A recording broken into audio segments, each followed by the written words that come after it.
Gospel message read into your hearing on this morning, which continues to come from chapter 5.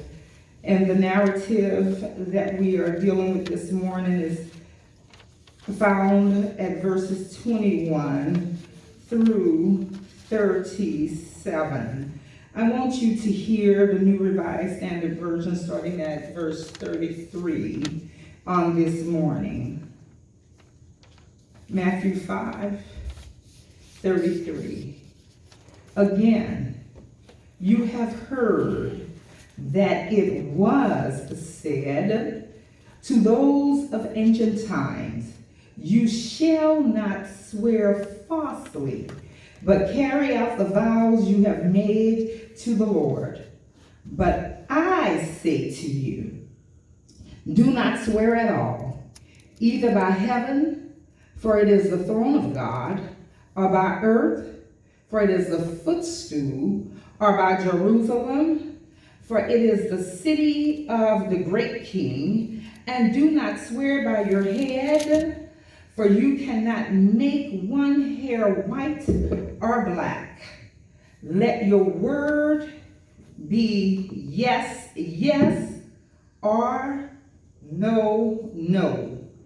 Anything more than this comes from the evil one. And I want to invite us this morning to just say yes. So as I arrest your attention in the spirit on this morning, that everyone who is in the spirit that has an ear, hear what the Spirit of God is saying to us on this day. Here we find ourselves on this third Sunday in the month of February, this month where our nation has intentionally paused to recognize the very important and genius contributions of the African American population.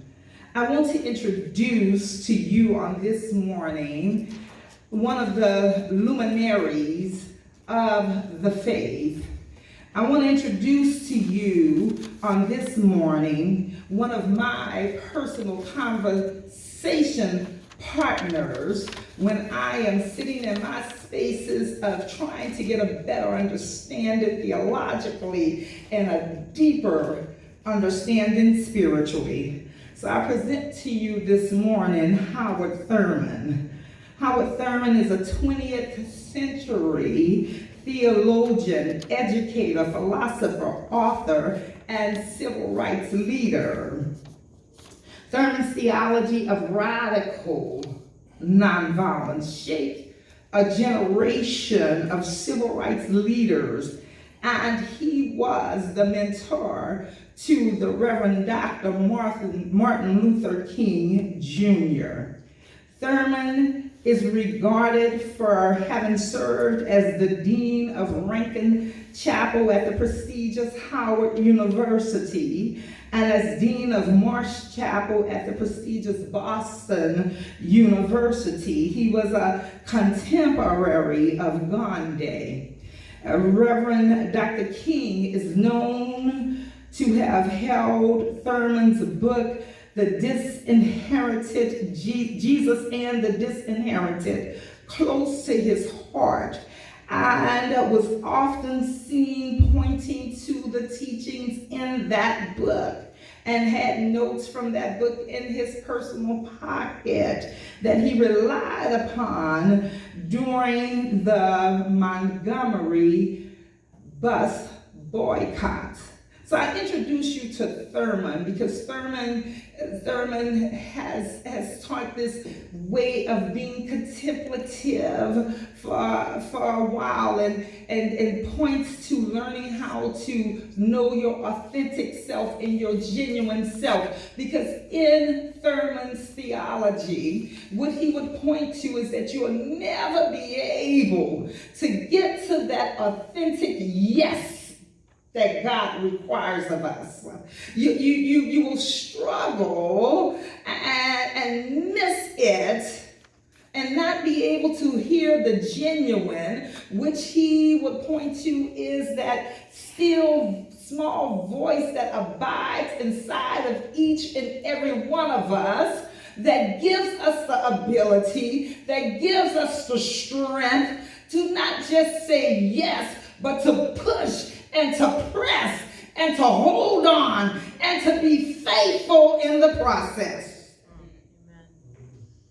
So on this third Sunday in the month of February, this third opportunity to come before you and highlight a luminary of the African American community, I wanted to pause before preaching and present to us Howard Thurman.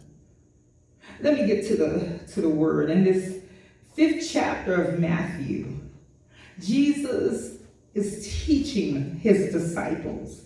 He's preparing these common, ordinary men that he called from out of a very laborious type of work. They were fishermen, and he's calling them now to be rabbis, to be disciples of his, to be leaders and teachers in their community, to be instructors of the way of God. And Jesus will call them and teach them himself so that they can authentically, so that they can genuinely say yes. Jesus will teach them, and we learn in the beginning of Matthew chapter 5 that he will teach and use what we call the Beatitudes, which are these word picture ways of teaching how God expects us to align our character with his. And Jesus is teaching because Jesus knows that the character of the believer is very important. Jesus knows that the character of the believer has to be more aligned with the authentic personality and character of God and not the interpretation of humanity. Jesus has an expectation for us.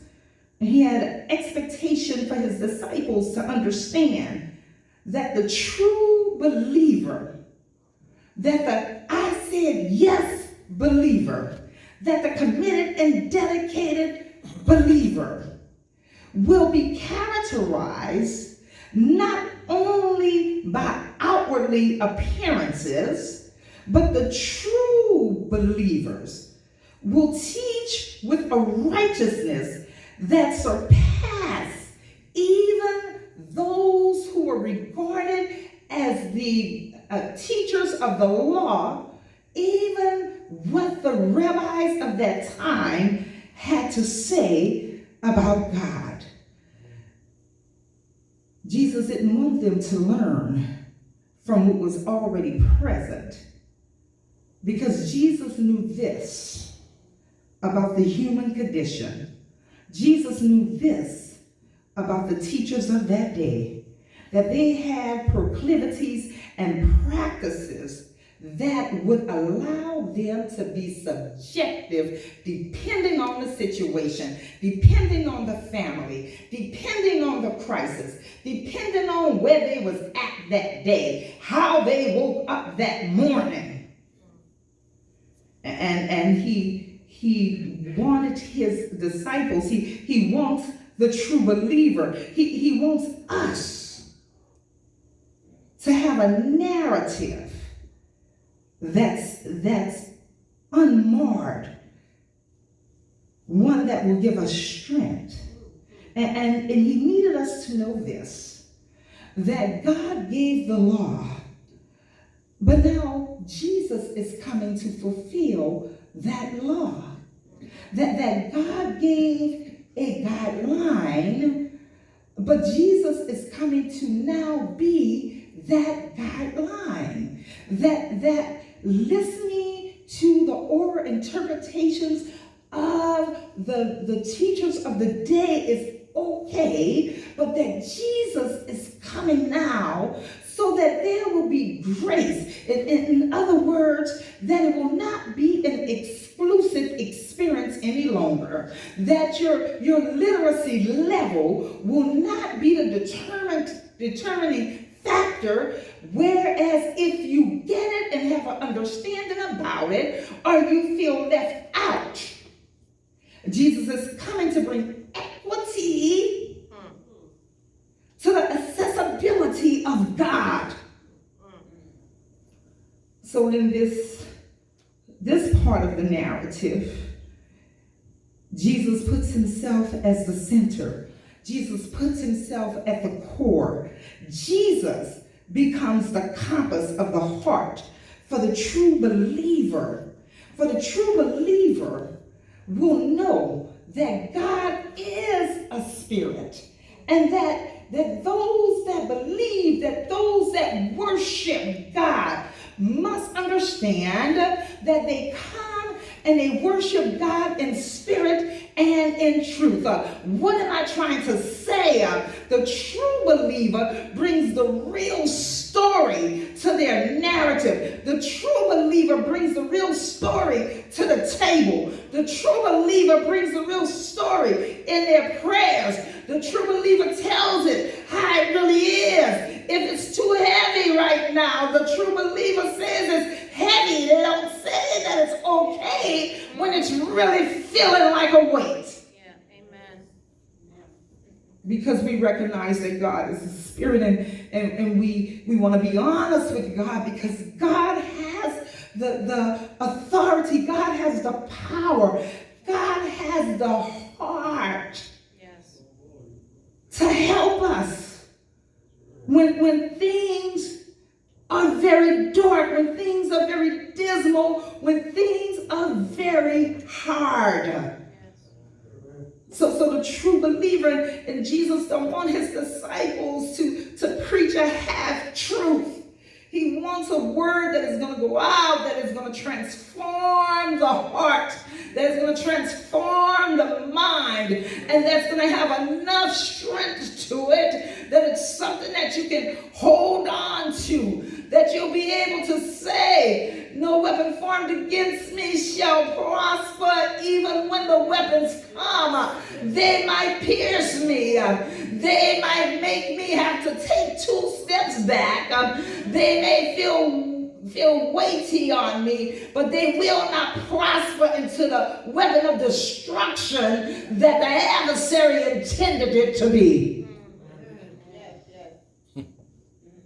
So now Jesus comes, and he's the core, and he's the center, and he's the compass. He is the law.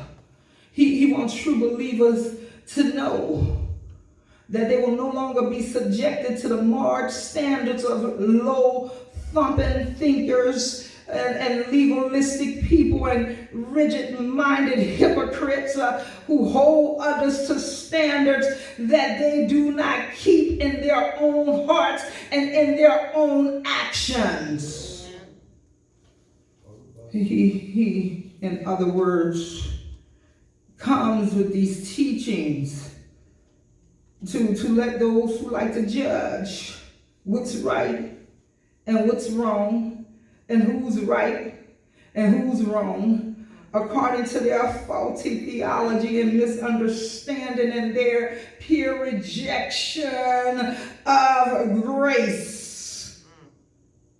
Jesus is teaching in this narrative to his disciples, stop listening to what everybody says and start watching how they walk. Watch their commitment. They can say with all authority from Jerusalem what they want to say, but I want you to watch their personal commitment. Watch their personal dedication. Watch their personal stewardship. So in these teachings in this 21 through 37, really, and beyond, we find in our narrative that Jesus will use an apologetic, which just means a way of debating. He will use an apologetic or debate pattern by using these types of phrases. He says in the one about marriage, he says in the one about anger, he says in the one about oaths, he reminds them that you say, or you have heard, or it has been said on behalf of God, pointing to the teachings of the Pharisees, pointing to the way that they have been taught about it, that it has been said, or that you say. And now Jesus teaches a new way of being in the midst of interpreting what they think they know. He would say, that's what you have been saying. And that's what you have heard, because those who are the teachers of the law have interpreted oftentimes to meet their own needs. So you have heard this. You have been taught this. You have said this. But he counters their teaching with but. And we know that the word but is a conjunction that is used to introduce a phrase or a clause that will begin to contradict the previous statement. So in all of these teachings, Jesus is saying that it has been said. You have heard this about marriage. You have said this about divorce. You have heard this about anger. You have heard, they have said, but Jesus is teaching a new way. Jesus is saying that I said I came to fulfill this law. And with them not understanding the weight of that statement, not understanding the fullness of that phrase, not understanding the new direction that Jesus is bringing them to. Jesus in his but is saying that I'm about to surpass the finite teachings of human interpretations of my Father. And now I'm going to teach you something that will be healthier for you, something that you will be able to be authentic and committed to. You still have work to do in it. You still have to be committed to it. You still must have some dedication in it. You still have to go through a process with it. But I'm going to teach you how to make a promise. I'm going to teach you how to make your word live. I'm going to teach you the significance and the importance of your yes being your yes and your no being your no. Amen. Say that. Because see, they will have you make an oath. They will have you swear. It's like an ancient way of fleecing people. Instead of fleecing them just materially, now we're not only going to fleece you over material things, but I'm going to fleece you spiritually. So if you're going to do something for me, if I ask you to serve on something or to lead something, I need you to make an oath. And if you made an oath between you and heaven, it was a binding oath that was too embarrassing if you couldn't keep the standards going. If you made an oath between you and the earth, it was a binding oath that would be too shameful if you fall down in the midst of it. You made an oath on Jerusalem. All of these things are outside of God's character and God's nature. What God was trying to teach in that teaching was that if you say yes to me, then keep your promise. All right now. Keep your word. Do what you said you was going to do. Chris, if you said you're going to sing, amen, then sing. Amen. And then do all of the process that goes with singing. It might mean that you have to press yourself a little part or an extra day during the week to be at choir rehearsal and not just be at the rehearsal, but be there in a good spirit. Be there with a good attitude, not because you're singing for grace, but because you're singing for God. Amen. Say that. Amen. So if you're going to say yes, let your yes live. If you're going to say no, then let your no be no. And too often, we will say no, but as soon as the committee meeting is over, the texting is going, the calling is happening, the email is coming through. What happened? What y'all did? What she said? Well, when you were approached to be a part of the process, your promise and your word was no. Let your no live. If your no really is a yes, then say what you mean and come and be a part of it and be committed and dedicated with it. But let your yes be your yes and your no be your no. Amen. For God would teach us that He would rather we be hot or that we would be cold. But because we are lukewarm, He will spew us out of His mouth. Amen. God needs us to have a commitment that lines up with His character. Amen. So Jesus teaches all of this to His disciples so that God is able to manifest in their life. When we listen, the reason that some of these yeses and nos become so confusing, the reason that we are unable to keep our promise, and sometimes we even like leaning into rigid ways of being and legalistic technicalities so that we can have an excuse when we are in the fire. And we would rather be a part of something that would have a technicality attached to it. You know, the people who like to join but don't show up. They are attracted to all of the trappings that come with being part of certain organizations, certain groups, certain committees, but they do not have a yes that have feet to it. They do not have a yes that has dedication to it, a yes that have teeth to it. Say that.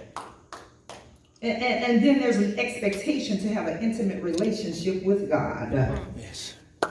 One of the things that I have found to be true grace is that when we allow our relationship to get to a point where we don't have nothing to prove to anybody, and we are not trying to impress anybody, and that we don't care about what somebody thinks about it, is when we're able to have an authentic expression and an authentic relationship with God. And when we're able to have an authentic relationship with God is when we're able to become transparent. We don't care anymore if somebody's going to ridicule us. We don't care anymore if somebody's going to reject us. We don't care anymore because we are transparent and our yes is our yes, and we're on this journey with God.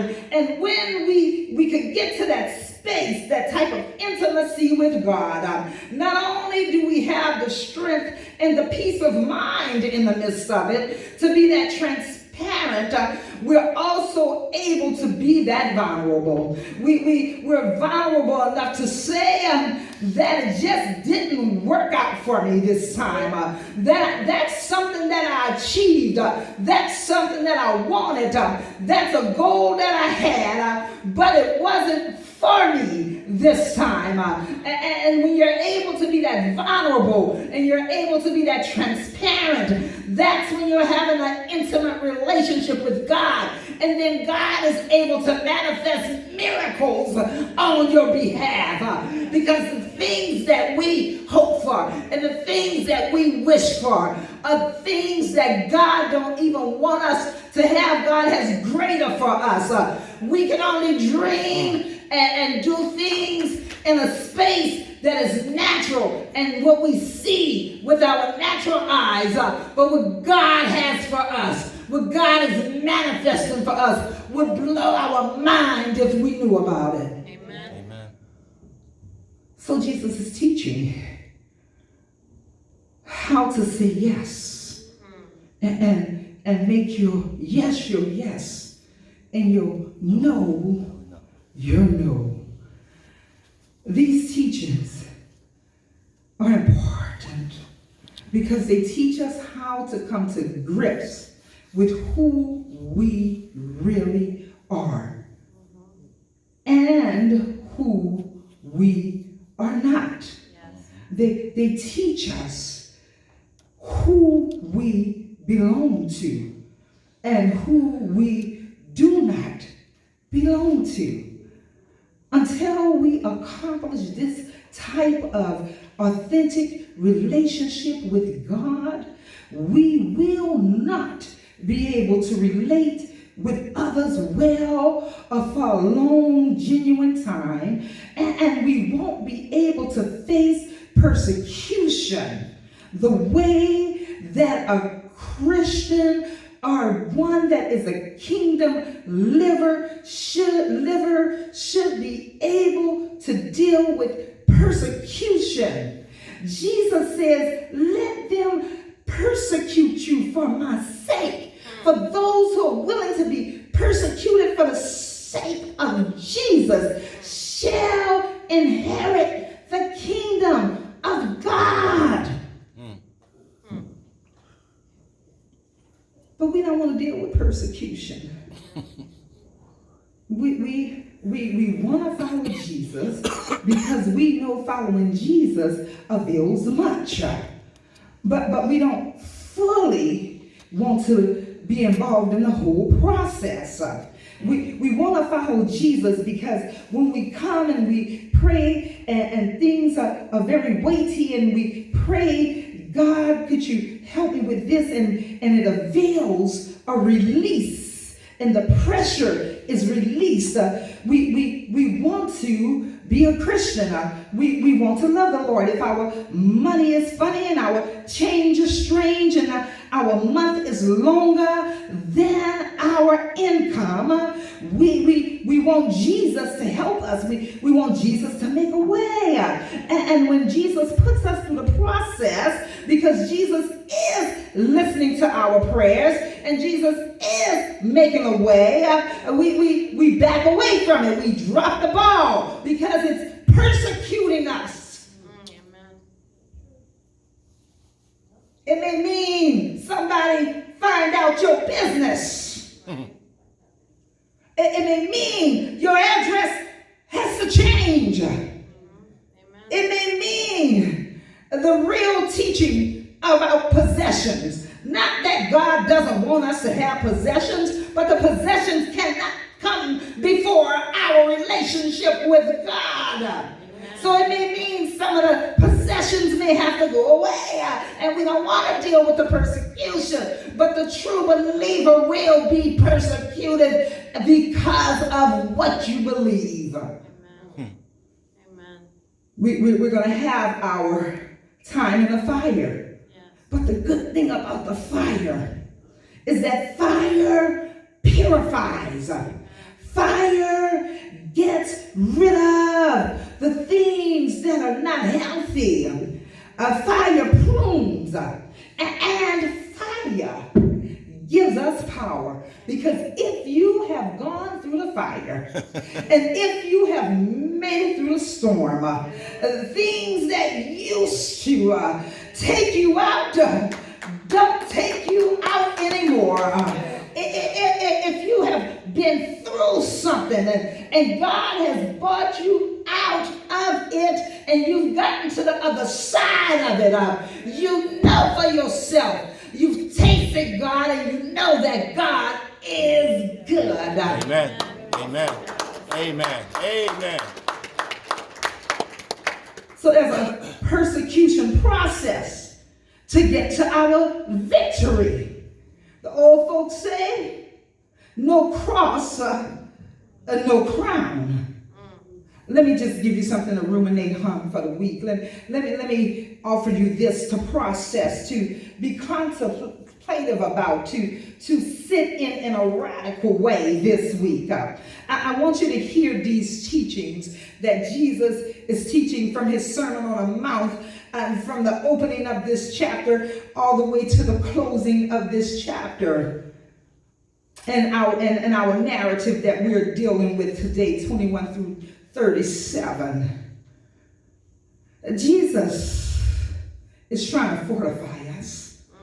And I just invite us this week to know that the test that we have in our life, the sacredness of our journey, the sacredness of our relationships with each other and with God, that I invite you to ask God to fortify you individually and fortify us together. In other words, ask God this week to teach us how to be, yes, not only with God, but with each other, with our brothers and with our sisters, to fortify us in the Spirit, to fortify us in prayer. Hear me clearly as the Spirit is speaking to us on this morning. Ask Jesus to teach us how to journey with each other and just not try to get in each other's business. Amen. Ask Jesus to fortify us in such a way that one cannot stand without the other, that we will be able to be with each other in the Spirit, that we will feel some of the concern and some of the joy. I invite us to become spiritually fortified, because too often we are spiritually bankrupt. And that's when the adversary comes into our portion. We've made space for the adversary to have a foothold in our portion. So I invite us to ask Jesus to fortify us by keeping our heart, fortify us by keeping our mind, fortify us and give us the ability to be able to hear the scriptures if we don't know how to read the scriptures, or read the scriptures if hearing the scriptures don't work for us, and teach us how to sit in the tension of what Jesus is doing on our behalf. The hymn writer says this way, that when you're fortified in Jesus, you would have the access and the authority and the ability to not yield to temptation. For the hymn writer would say, yield not to temptation, because yielding is a sin. Each victory will help you or some others to win. Fight manfully onward. Dark passions subdue. Look ever to Jesus, and he will carry you through. Amen. Secondly, I want us to take the invitation this week to be reinvited to the process of commitment, the process of being discipled, the process and the commitment that we've said yes to, and to sit in the yes, and to sit in the why we have said yes. And I invite us to be right there and to just even ask God these words. Please don't let the adversary get a hold of my emotions, because when the enemy gets to us emotionally, he ties us up, he wraps us up, he bonds us in chains. So I invite us to hear Tasha Cobbs in our spirit this week, and ask ask God to break every chain, to break the chains that are seen, to break the chains that are unseen, to break the chains that are plotted and planned for my portion. God, break every chain. Amen. So that I can serve you. So that I'm not emotionally walking around in a fog in my thoughts about you. So that my path would lead to deliverance instead of destruction. God, release me. Give my joy to me amid my storm. And Jesus has the ability to journey right there with us in the midst of our real pressures, in the midst of those things that are overwhelming us. Jesus can avail a miracle right there. So I invite us to be with Jesus right there this week, that our yes to Jesus would be in that place that's messy this week. Because this is what I know to be true, that your yes to Jesus will release peace, that your yes to Jesus will avail comfort, that your yes to Jesus will avail eternal life with God. Amen. Finally, this week I invite us to stand up straight, pull our shoulders back, hold our heads up high. And if folk are uncomfortable, they will get in order in the fullness of time. But know this, that you have authority to shake the adversary off of you. You have authority to be able to step on the heads of serpents. You have the authority in the name of Jesus to reorder chaos into something that is a reasonable portion for you. But we have to let go of anger. We have to let go of anger. We have to let go of stubbornness. We have to let go of greed. We have to let go of pettiness. We have to let go of our ego. We have to let go of bitterness. We have to let go of mediocrity. We have to let those things go, to let God in, so that our yes is a yes, so that we can not only say yes, but we can be an honest witness. We can be a credible messenger. We can witness this to our neighbors. We can come in this place, this ecclesia, this place that is set aside for the worship and praise of God, and we can come in this place, and our testimony can be an authentic testimony that I'm going through, and I don't know how long I might have to go through, but this I know, that God brought me through before, and God will bring me through again, and that our testimony will be said with that type of power, and that type of finesse, and that type of nuance.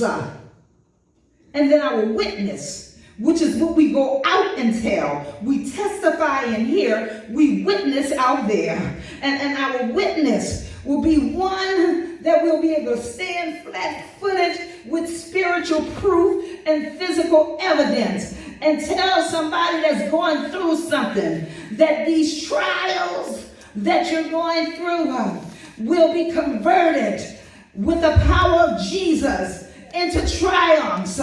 If our yes is authentic, we can watch our burdens be converted into blessings. If our yes is authentic, we can see the downtrodden become delivered. if our yes is authentic, we will see those who will want our antagonists become our allies. If our yes is just real, if we can keep it real, we will see that Jesus does care for us. And if we cast all of our cares upon him, we will learn that Jesus cares about us. Amen. Listen.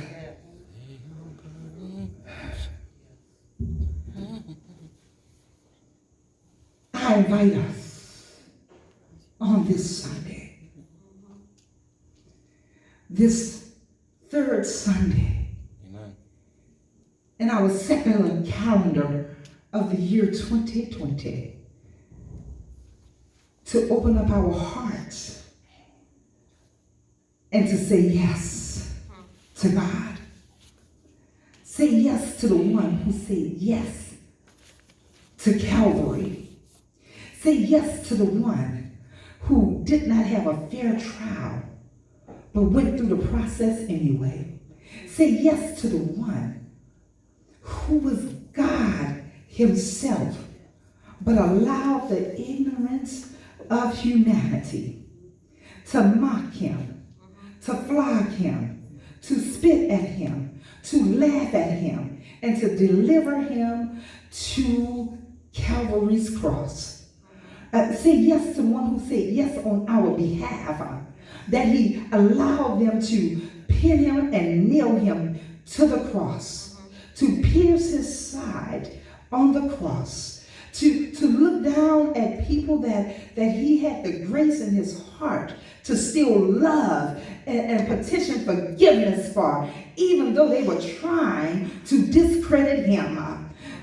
Just say yes to that place, to that cross. And this is what you'll find out about God, that our trials that we're going through, that our troubles that we're having, that our situations, God cares about them, and that no matter what stage they are in, that they're never too far gone, that they're never too heavy, that they're never too broken, that they're never too dark, that they're never too much for God to turn it around, because God does God's best work in messy, bloody spaces. God does God's best work when we cry every tear that we have to produce. God has a way of going inside and drying us up from the inside,